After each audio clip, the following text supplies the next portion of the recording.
Apple, Google, Microsoft, Twitter. What do they all have in common? Their bosses were all at the White House yesterday. President Obama met with the heads of more than a dozen tech industry leaders. Part of the meeting was about the industry possibly helping the government with its IT problems, like the highly problematic rollout of the Obamacare website. They also talked about spying. Technology executives recently asked the government to change its spying practices. Details about secret surveillance programs were leaked by Edward Snowden, a former National Security Agency worker. He's in Russia now and asking Brazil about asylum there. In the U.S., the programs that Snowden revealed are facing a new challenge. 6 months after Edward Snowden revealed it to the world, a federal judge ruled the NSA program that sweeps up Americans' phone call records is likely unconstitutional. The judge wrote, quote, "I cannot imagine a more indiscriminate and arbitrary invasion than this systematic and high-tech collection and retention of personal data on virtually every citizen." Snowden described it as a vindication of his hacking, saying, "I acted on my belief that the NSA's mass surveillance program would not withstand a constitutional challenge. Today, a secret program authorized by a secret court was, when exposed to the light of day, found to violate Americans' rights." Snowden remains holed up in Russia, avoiding charges in the U.S. of espionage. But a senior NSA official floated an unlikely solution on CBS 60 Minutes to get Snowden back here, give him amnesty, an idea the White House quickly dismissed. He should be returned to the United States as soon as possible, where he will be accorded full due process and protections in our system. So that's our position, and it has not changed. Still, the court's decision is a body blow for the administration. Well, it is just an absolutely scathing rejection of the NSA program that the government has defended so strongly. And it is worth noting that the judge was a George W. Bush appointee, someone who had worked for Republicans in Congress, hardly a screaming liberal. Jim Sciutto, CNN, Washington. See if you can ID me. I'm a type of microscopic organism. I only have one cell and I don't have a nucleus. I'm found almost everywhere on Earth, including inside people, plants, and animals. I'm mostly harmless, but sometimes I can cause diseases. I'm bacteria, and I come in different shapes and sizes. Chances are you've seen a product like soap that claims to get rid of bacteria. The antibacterial industry sells more than $1 billion in products every year. But the U.S. Food and Drug Administration says the companies that make those products might need to make some changes. You see them everywhere, these antibacterial soaps with killer claims. But these labels might become a thing of the past. The Food and Drug Administration says antibacterial soaps may actually be harmful. They could pose health risks, such as bacterial resistance or hormonal effects. The most common ingredient in antibacterial soaps, triclosan. There are some impacts that triclosan may have on the hormone system, which could affect developing bodies like in children and infants. If it's not doing any good, then why are we putting this potentially harmful chemical in our homes? That's right. The FDA says there's no evidence antibacterial soaps prevent illness any better than plain old soap and water. So the agency has put this demand on soap manufacturers. Prove that your antibacterial products are safe and better than regular soap, and if you can't, scrub off those claims. Soap manufacturers say they're up to the task. Manufacturers have presented such data in the past, and with this new proposed rule that's out, we'll have another opportunity to present newer research that shows, again, a germ-killing benefit of antibacterial soap and data that does show that these soaps are safe.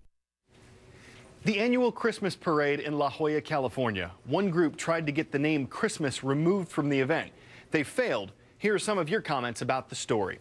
Tim asks, why should a small group affect the wishes of the majority? Keep it Christmas, La Jolla. Tanner thinks they should have a separate parade for people who don't celebrate Christmas. Anai thinks they should change the name so that all religions can feel welcomed.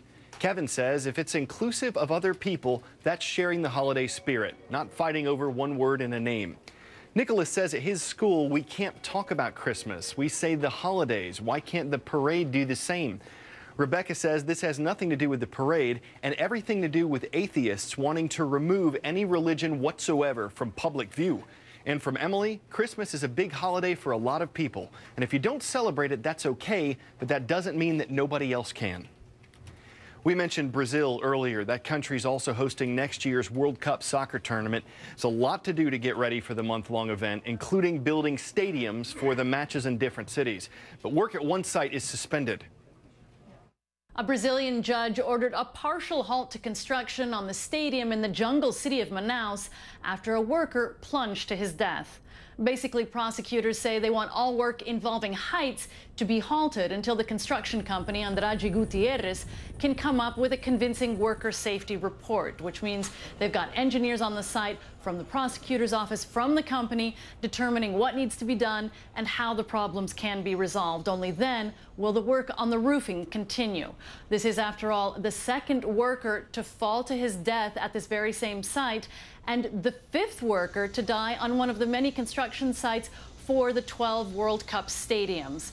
This is raising questions about worker safety and whether all of these construction companies should be a little more focused on how to keep their workers safe and not so focused on the deadlines. Already, the 6 stadiums still in the construction phase have said they will fail to meet the end of December deadline set by FIFA. Now it looks like at least the Arena Amazonia could be pushed back even further.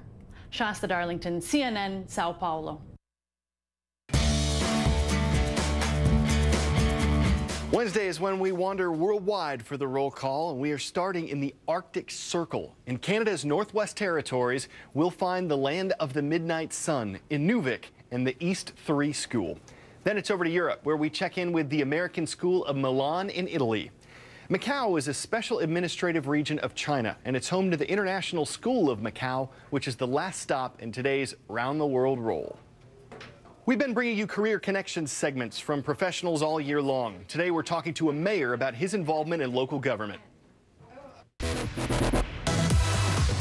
I became involved in politics to try to influence what my town became as it grew. Local government is not a spectator sport. It's something that you participate in, and it's something that really, with minimal involvement, you can have a big impact on your local government. Politics is really just a people skill, and wherever you are in dealing with people, politics is the skill of dealing with people. And so politics is not something you learn in law school. It's not something you learn in medical school or in any school. Politics is what you learn from working with people every day and trying to bring a group together to a joint decision. It's very easy to enter into politics on a volunteer basis. You can volunteer in a campaign at whatever age, at whatever level. Politicians are always looking for folks to help in their campaign. It's a great learning experience. It's a great way to learn your community. Whether you are running a city or campaigning, you've got to lead people. You've got to bring a team together. People skills are at the root of it. It's a good career. It's not a career that you're going to become a billionaire at, but you'll be involved in the community. People will appreciate what you're doing, and you'll enjoy your work. All right, we've been looking to break our pun record, and we found a video to make it work. This is Waffles the cat, and he's waffling over a jump from the snow-covered van to that icy roof. Come on now, Waffles, you got this. Here it comes. There it goes. Waffles might want to wipe away the embarrassment after that failed attempt. Thanks to this YouTube video, he won't slip into obscurity because even if the cat couldn't get his footing, his video is gaining traction. If Waffles is the first to attempt this, he's in the vanguard. That kind of cataclysmic catastrophe is no way to make a name for yourself. Waffles could batter around other ideas. He could try a catapult. You'd have to let Waffles iron out the details on that. It'd be an ice edition, and Waffles might be feline ready to leap at another chance to advance his name. That's a different tale. For now, he'll pause, catch his breath, and ponder his next move, and we'll do the same. Tried to think of more, but cat's got my tongue. Have a great day.